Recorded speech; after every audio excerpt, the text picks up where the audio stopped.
Good day. You're with Pastorpedia, and we're talking about one of the most important questions right after COVID and right after when you're opening. What should we never, this is a naughty question.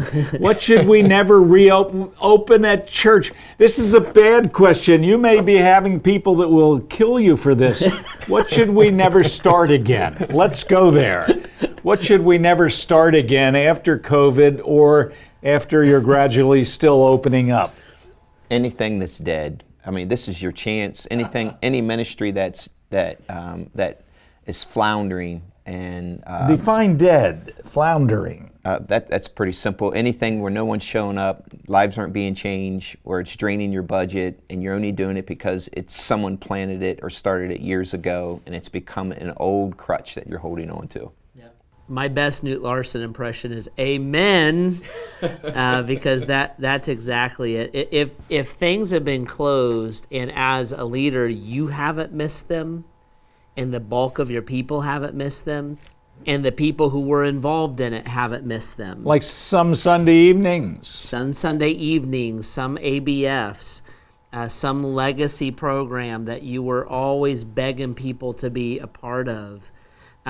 What you'll find, and I bet what you have found, is some people have been relieved that that program isn't there anymore, especially if it's taking resources, and time and energy is a resource. Letting that program go and then reinvesting those resources in the things that really I can't tell you how many guys have been so relieved when they dropped something and nobody complained because they thought everybody was going to hate that they dropped that special service. That's right. And honestly, you'll probably have some people that will thank you because a lot of people hang on to those because they think they want to make you happy, which isn't a good way to live your life anyhow. But they value you as a leader, and they believe the only reason it's open is, and they come to it, is because you're still there. So they'll be glad that you say, let's don't do this anymore. And remember that somebody likes every program. That's right. So you're going to hurt somebody's feelings. That's right. Yeah, when you're looking at things that, there's a lot of stuff that was done out of guilt, like long ago. Maybe it was even implemented for all the right spiritual reasons, and now the idea that we wouldn't do it would feel like we were hurting people or letting them down or not doing what we should do. So if it's motivated like that, I wrote down tradition. There's legacy stuff, and it's exactly that. Like the two people who like it are very vocal about it, and so you don't want to hurt them.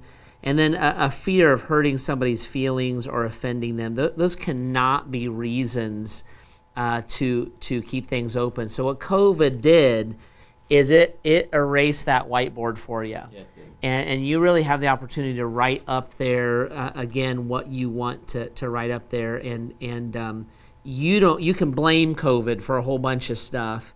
And people may not be clamoring to be back involved with it. And I would say this is a time to really relaunch your vision. This is a chance to say, okay, this takes us to a place, these goals are in line to help us complete our mission and our vision. So for some of you, it might be, I need to rethink what is our vision, and maybe you've been riding along and haven't really thought about that for a while, but relaunch your vision and then bring everything with it that completes that mission and that vision. Let's even name something. Dare we do that on tape and on video? I don't want to get anybody killed. Your opening was pretty dramatic there. I'm like nervous.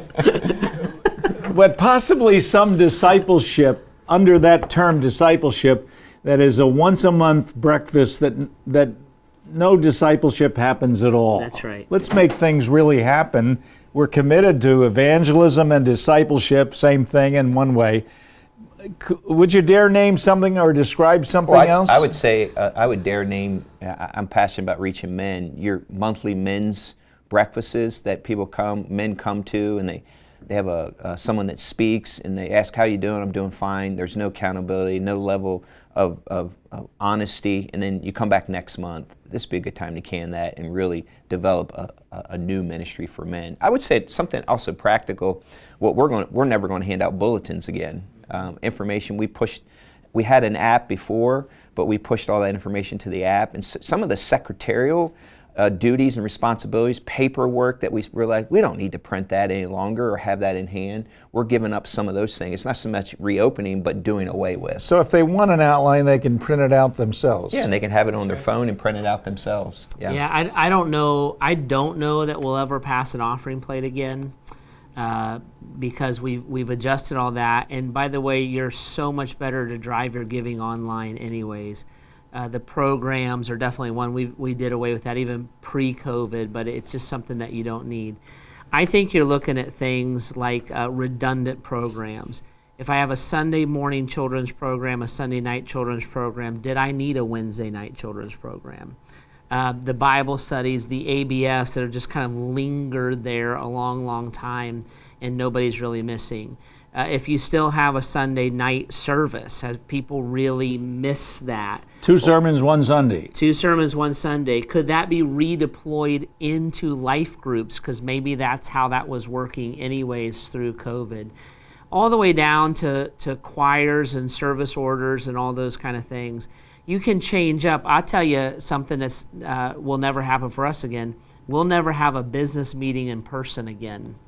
We went to doing those over Zoom. They're better attended, they're more efficient, and people are more apt to participate in And plus, you can because they mute don't have them to come out. back to the building. You can mute out the people. Yeah, you can. Don't say that, you guys.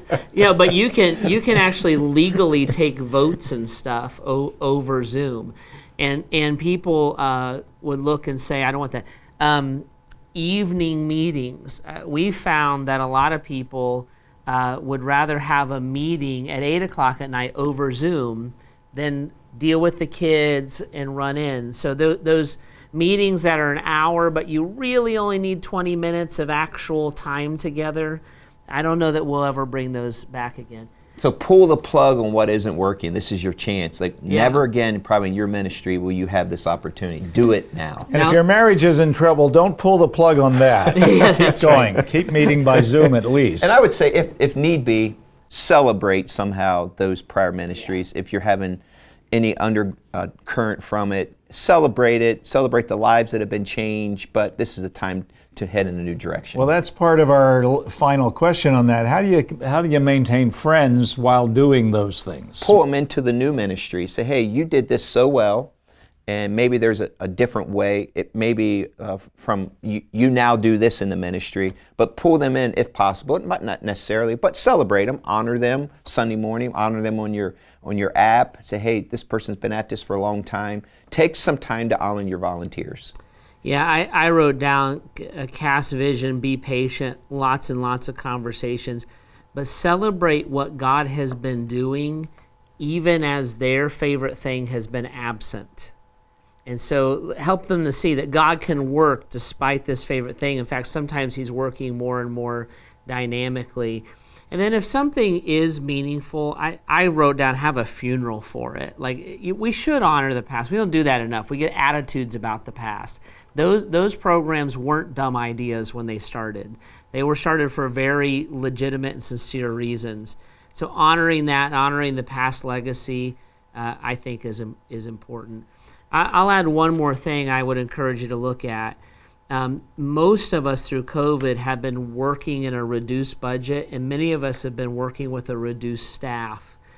And if you have been as or more efficient in that context with less money and less people, you need to really, really double click on whether I put that money back in and I bring those people back on board. And we've done that in our context. We're like, wow, lean and mean has worked really, really well. And it allows us to redeploy budget and staff.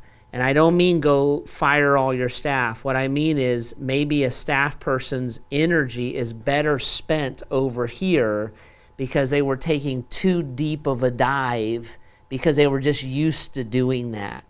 So go back to that whiteboard and look at all that stuff again and just say, how can we be the most effective with the resources God has entrusted us with? And keep the gospel at the center of all that. Amen. And if you work alone, it's a good time, on staff, a good time to think, what do we restart and what just took time of people?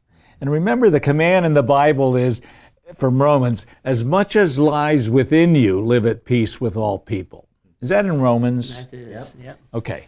As much as lies in, you're not responsible for every feeling in the world. You're with Pastor Pedia about post-COVID and opening up this summer and whether to renew everything. Now, don't do everything over again. Thanks for being with us. We're with Jim Brown, Jeff Bogue, Knute Larson to say, go for it, do what's right, but don't do everything the same as it was. God bless. Thank you.